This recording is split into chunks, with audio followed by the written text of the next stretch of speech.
नमस्कार, कहानी बैरल में आपका स्वागत है।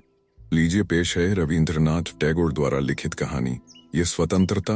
पाठक चक्रवर्ती अपने मोहल्ले के लड़कों का नेता था। सब उसकी आज्ञा मानते थे। यदि कोई उसके विरुद्ध जाता तो उस पर आफत आ जाती। सब मोहल्ले के लड़के उसको मारते थे। आखिरकार बेचारे को विवश होकर पाठक से क्षमा मांगनी पड़ती। एक बार पाठक ने एक नया खेल सोचा। नदी के किनारे एक लकड़ी का बड़ा लट्ठा पड़ा था जिसकी नौका बनाई जाने वाली थी। पाठक ने कहा, हम सब मिलकर उस लट्ठे को लुढ़काएं। लट्ठे का स्वामी हम पर क्रुद्ध होगा और हम सब उसका मजाक उड़ाकर खूब हंसेंगे। सब लड़कों ने उसका अनुमोदन किया। जब खेल आरंभ होने वाला था तो पाठक का छोटा भाई मक्खन बिना किसी से एक भी शब्द कहे उस लट्ठे पर बैठ गया। लड़के रुके और एक क्षण तक मौन रहे। फिर एक लड़के ने उसको धक्का दिया परंतु वह न उठा।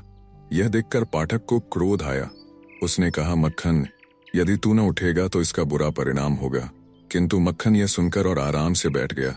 अब यदि पाठक कुछ हल्का पड़ता तो उसकी बात जाती रहती। बस उसने आज्ञा दी कि लट्ठा लुढ़का दिया जाए। लड़के की आज्ञा पाते ही 1 2 3 कहकर लट्ठे की ओर दौड़े और सबने जोर लगाकर लट्ठे को धकेल दिया। लट्ठे को फिसलता और मक्खन को गिरता देखकर लड़के बहुत प्रसन्न हुए। किंतु पाठक कुछ भयभीत हुआ क्योंकि वह जानता था कि इसका परिणाम क्या होगा।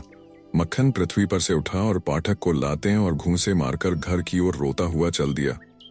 पाठक को लड़कों के सामने इस अपमान से बहुत खेद हुआ। वह नदी किनारे मुंह हाथ धोकर बैठ गया और घास तोड़ तोड़ कर चबाने लगा। इतने में एक नौका वहां पर आई जिसमें एक अधेड़ आयु वाला व्यक्ति बैठा था। उस व्यक्ति ने पाठक के समीप आकर मालूम किया, पाठक चक्रवर्ती कहाँ रहता है? पाठक ने उपेक्षा भाव से बिना किसी और संकेत किए हुए कहा, वहां, और फिर घास चबाने लगा। उस व्यक्ति ने पूछा, कहाँ? पाठक ने अपने पांव फैलाते हुए उपेक्षा से उत्तर दिया, मुझे नहीं मालूम। इतने में उसके घर का नौकर आया और उसने उससे कहा, पाठक, तुम्हारी माँ तुम्हें बुला रही है। पाठक ने जाने से इनकार किया किंतु नौकर चूंकि मालकिन की ओर से आया था इस वजह से वह उसको जबरदस्ती मारता हुआ ले गया। पाठक जब घर आया तो उसकी माँ ने क्रोध में आकर पूछा, तूने मक्खन को फिर मारा? पाठक ने उत्तर दिया, नहीं तो, तुमसे किसने कहा? माँ ने कहा, झूठ मत बोल, तूने मारा है। पाठक ने फिर उत्तर दिया, नहीं, यह बिल्कुल असत्य है, तुम मक्खन से पूछो। मक्खन चूंकि कह चुका था कि मुझे मारा है इसलिए उसने अपने शब्द कायम रखे और दोबारा फिर कहा, हाँ हाँ तुमने मारा है। यह सुनकर पाठक को क्रोध आया और मक्खन के समीप आकर उसे मारना आरंभ कर दिया। उसकी माँ ने उसे तुरंत बचाया और पाठक को मारने लगी। उसने अपनी माँ को धक्का दे दिया। धक्के से फिसलते हुए उसकी माँ ने कहा, अच्छा, तू अपनी माँ को भी मारना चाहता है। ठीक उसी समय वह अधेड़ आयु का व्यक्ति घर में आया और कहने लगा, क्या किस्सा है? पाठक की माँ ने पीछे हटकर आने वाले को देखा और तुरंत ही उसका क्रोध आश्चर्य में परिवर्तित हो गया क्योंकि उसने अपने भाई को पहचाना और कहा, क्यों दादा, तुम यहाँ कैसे आए? फिर उसने नीचे को झुकते हुए उसके चरण छुए। उसका भाई विशंभर उसके विवाह के पश्चात बंबई चला गया था। वह व्यापार करता था। अब कलकत्ता अपनी बहन से मिलने आया क्योंकि बहन के पति की मृत्यु हो गई थी। कुछ दिन तो बड़ी प्रसन्नता के साथ बीते। एक दिन विशंभर ने दोनों लड़कों की पढ़ाई के विषय में पूछा। उसकी बहन ने कहा, पाठक हमेशा दुख देता रहता है और बहुत चंचल है, किंतु मक्खन पढ़ने का बहुत इच्छुक है। यह सुनकर उसने कहा, मैं पाठक को बंबई ले जाकर पढ़ाऊंगा। पाठक भी चलने के लिए सहमत हो गया। माँ के लिए यह बहुत हर्ष की बात थी क्योंकि वह सर्वदा डरा करती थी कि कहीं किसी दिन पाठक मक्खन को नदी में न डूबो दे या उसे जान से न मार डाले। पाठक प्रतिदिन मामा से पूछता था कि तुम किस दिन चलोगे। आखिर को चलने का दिन आ गया। उस रात पाठक से सोया भी न गया। सारा दिन जाने की खुशी में इधर उधर फिरता रहा। उसने अपनी मछली पकड़ने की हद थी। पत्थर के छोटे छोटे टुकड़े और बड़ी पतंग भी मक्खन को दे दी क्योंकि उसे जाते समय मक्खन से सहानुभूति सी हो गई थी। बंबई पहुंचकर पाठक अपनी मामी से पहली बार मिला। वह उसके आने से कुछ प्रसन्न न हुई क्योंकि उसके 3 बच्चे ही काफी थे। एक और चंचल लड़के का आ जाना उसके लिए आपत्ति थी। ऐसे लड़के के लिए उसका अपना घर ही स्वर्ग होता है। उसके लिए एक नए घर में नए लोगों के साथ रहना बहुत कठिन हो गया। पाठक को यहाँ पर सांस लेना कठिन हो गया। वह रात को प्रतिदिन अपने नगर के स्वप्न देखा करता और वहां जाने की इच्छा करता रहता। उसको वह स्थान याद आता जहां वह पतंग उड़ाता था और जहां वह जब कभी चाहता जाकर स्नान करता था। माँ का ध्यान उसे दिन रात विकल करता रहता। उसकी सारी शक्ति समाप्त हो गई। अब स्कूल में उससे अधिक कमजोर कोई विद्यार्थी न था। जब कभी उसका अध्यापक उससे कोई प्रश्न करता तो वह मौन खड़ा हो जाता और चुपचाप अध्यापक की मार सहन करता। जब दूसरे लड़के खेलते तो वह अलग खड़ा होकर घरों की छतों को देखा करता। एक दिन उसने बहुत साहस करके अपने मामा से मालूम किया, मामा जी, मैं कब तक घर जाऊंगा? मामा ने उत्तर दिया, ठहरो, जब तक कि छुट्टियां न हो जाएं। किंतु छुट्टियों में अभी बहुत दिन शेष थे, इसलिए उसको काफी प्रतीक्षा करनी पड़ी। इस बीच में एक दिन उसने अपनी किताब खो दी। अब उसको अपना पाठ याद करना बहुत कठिन हो गया।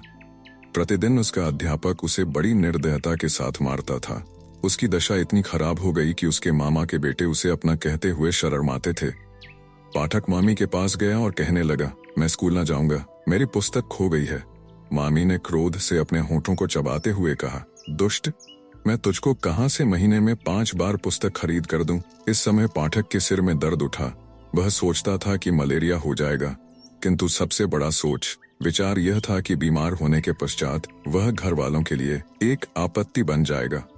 दूसरे दिन प्रातः पाठक कहीं भी दिखाई न दिया। उसको चारों तरफ खोजा गया किंतु वह न मिला।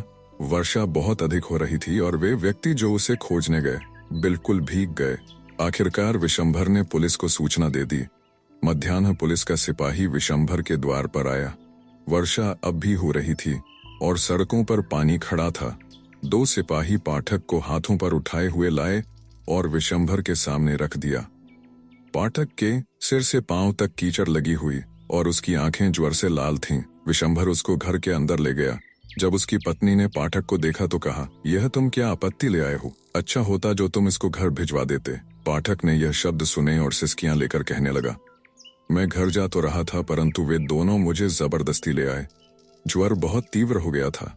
सारी रात वह अचेत पड़ा रहा। विशंभर एक डॉक्टर को लाया। पाठक ने आंखें खोली और छत की ओर देखते हुए कहा, छुट्टियां आ गई हैं क्या? विशंभर ने उसके आंसू पोंछे और उसका हाथ अपने हाथ में लेकर उसके सिरहाने बैठ गया। पाठक ने फिर बड़बड़ाना शुरू किया, माँ मुझे इस प्रकार न मारो, मैं सच सच बताता हूँ। दूसरे दिन पाठक को कुछ चेत हुआ। उसने कमरे के चहुओर देखा और एक ठंडी सांस लेते हुए अपना सिर तकिए पर डाल दिया। विशंभर समझ गया और अपना मुख उसके समीप लाते हुए कहने लगा, पाठक, मैंने तुम्हारी माँ को बुलाया है। पाठक फिर उसी प्रकार चिल्लाने लगा। कुछ घंटों के पश्चात उसकी माँ रोती हुई कमरे में आई। विशंभर ने उसको मौन रहने के लिए कहा, किंतु वह न मानी और अपने आप को पाठक की चारपाई पर डाल दिया और चिल्लाते हुए कहने लगी, पाठक, मेरे प्यारे बेटे पाठक। पाठक की सांस कुछ समय के लिए रुकी। उसकी नाड़ी हल्की पड़ी और उसने एक सिसकी ली। उसकी माँ फिर चिल्लाई, पाठक, मेरे आंख के तारे, मेरे आंख के तारे, मेरे हृदय की कोयल। पाठक ने बहुत धीरे से अपना सिर दूसरी ओर किया। पाठक ने बहुत धीरे से अपना सिर दूसरी ओर कर लिया। आप सुन रहे थे कहानी बैरल से रविंद्रनाथ टैगोर द्वारा लिखित कहानी। यह स्वतंत्रता वीडियो पसंद आया तो इसे लाइक करिए और चैनल को भी सब्सक्राइब कीजिए। धन्यवाद।